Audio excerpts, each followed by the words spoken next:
Замке мына телебелди бир көрсөтсүчү. Көрөрмандар кубансın. Мына кандай майрам болуп турат табиятта.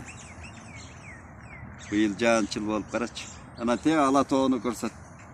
Ала тоону жарыктык ак кар басып жатат.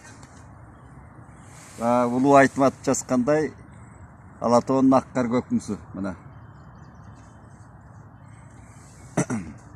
Эми бүгүнкү сөз күнү кече şu internetten gördüm. Kadimki Akaev biliginin uçundan beri irbiti жүрүп кызматтарда мамлекеттик кызматтан депутат болду көп жолу. Каныбек Иманалиев деген калемдеш иним биргесте калемдеш болчу. Асабада иштеген таланттуу журналист болгон. Мен аны колдоп, кубаттап, жакшы көрчүмүн өзү биргесинде. Анан кийин эми саясатка аралашты. Акаевдин мезгилинде эмне деген кызматтарда пресс-секретарь болду. Анан кийин учкун концернин башкарды. Акаевдин аялынын китебин жазды. Абдан ирбити жамда арааны жүрдү ал жигиттин.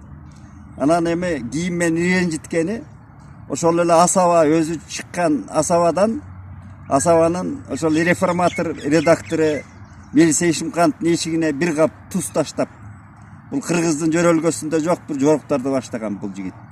Анан эле ошол Асабада иштеген ошо кезде өзүнүн ишмердигин андан ары гүлдөткөн кайран биздин устатыбыз.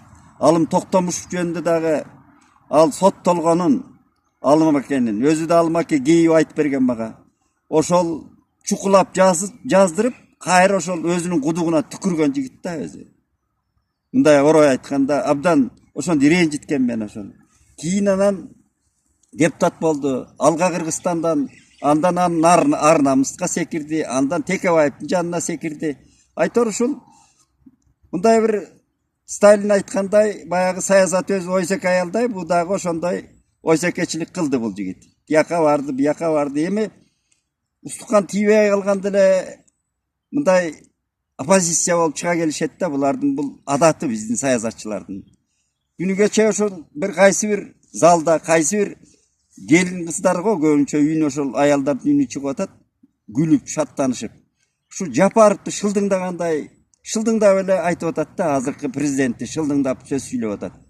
Бул мына физкультура институтун сырттан бүтүргөн, анан тетиге дүйнөгө шерменде болдук, теге бу деп, анан Исхак Разаховдон бери Турдакун Усубалиев, Абсамат Масалиев, анан өзүнүн мына академик президенти Акаев, Бакиев, Отунбаева, Атамбаев, Жээнбековго чейин билимдүү болгон, Москваны бүткөн, Питерди бүткөн деп ошолор. Ошол Москваны, Питерди бүткөндөр качып шарманда болуп, мына түштүктүн диалектикасы менен айтканда шарманда болуп, эки президентибиз качып жок болду мына. Маны кайталап отуруштун кереги жок. Дүйнөгө шерменде кылды да бизди. Ал талаптан олгону, көчөдөн аттырганын мындай кой. Андан кийин Отунбаева 1,5 жылда а киши оонго чейин иштеген киши 1,5 жыл ал июнь окуясы, анан тиги бу наам бериш менен а кишиники бат эле будаланып эле өтүп кетти. Өзү ошо 1,5 жылга макул болду а киши. Мен ошого күйгөнүм да. Андан Атамбаев келди. Атамбаев эмне кылды? Мына Жээнбеков эмне кылды? Эми мунун баары архив болуп биздин 30 жылдык кейиштүү трагедиялык тагдырыбызда кала берди булар каратак болуп. Бирөөнү дагы мен жакшы президент деп кантип айтасың? Кайсы бетибиз менен айтабыз ошону? Мына мындай акыбалга келсек. Анан эми Жапаров, мен жазып жүрөм мына Жапаровдун кылган иштерин, оң, сол деп жазып жүрбөймбү? Сакалдуу журналист катары калыстыгымды. Мына эми бул шорду эл, ошол тололгон, тентиген шорду эл өзүнүн татаал тагдырын ушул татаал тагдырлуу жигитке байлап берди.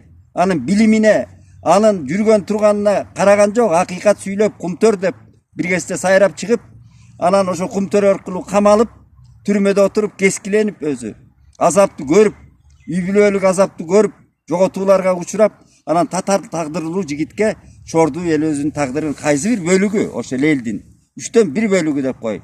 Ошол тагдырын байлады да, жөнөкөй эл. Жөнөкөй эл, катардагы эл. Ал Каныбек окшогон чиновниктер эмес, катардагы карапайым эл азыр дагы Жапаровго ишенип отурат. Мен жөө эл аралап жүргөн катары айтайын калыстыгымды. Жапаров эмне кылды? Жапаров мына кумтөрдү алып келди го. Канча кумтөрдүн алтынын мына тонналап ташып кеткен алтынды элге алып берди да. Эми аны айтып атат карама каршылыктуу. Анан тиги уу сактаган эмелерин калтырып коюп элен анан баланча миллиардтарды өндүрмөк деп. Ал өндүрүп жүргүчө качан эми? Эмне болсо дагы алды да кумтөрдү факт эти. Туурабы? Андан кийин мына Ысык көлдү, Ысык көл деген кыргыз Ала тоосунун мына кыргыз жеринин көзү, бермети. Мына ушуну айланта жолду оңдотуп атат. Чаңдатып мен көрүп келдим. Мына о көчөлө кыргыз мына биздин Манас Айылы деген жол мүниттердин жанагы тентигендердин жанагы эмнеде момуштардын мекени болуп калды эле. Ушуну бүт алдырып кайрадан салдырып атат. Ак үй көк үйдү тетиге резиденциянын жанына чыгарам деп ошо жака аракет кылып атат. Аракетти жакшыны жакшы дейбиз да. Анан ал жигит уялбаса, ушу билимден жогу деп уялбаса, мына Сталинди мисал кылалычы, башканы коеюн. Сталин өлгөндө Черчилль айтып атпайбы? Сенатта, Лондондо. Ай, бул Сталин, Йосиф Сталин дейт. Биз кандай аны карама каршылыктуу инсан, кандай жек көрөт адамзат. Кайра анын бир жакшы жактарын да айталы деп айтып атат. Россияны соко менен кабыл алып, атом бомбасы менен өткөрүп берип кетти кайран киши деп. Мен да кетейин, мен теңим калган жок деп элди күлдүрүп анан отставкага кеткен а киши. Мына ушул мисалды айталы. Кайсы биз билим менен оңолдук 30 жылда. Талкаландык да. Талкаланган Африканын жарым жылаңач өлкөлөрүнүн карызкор мамлекеттеринин катарына келдик.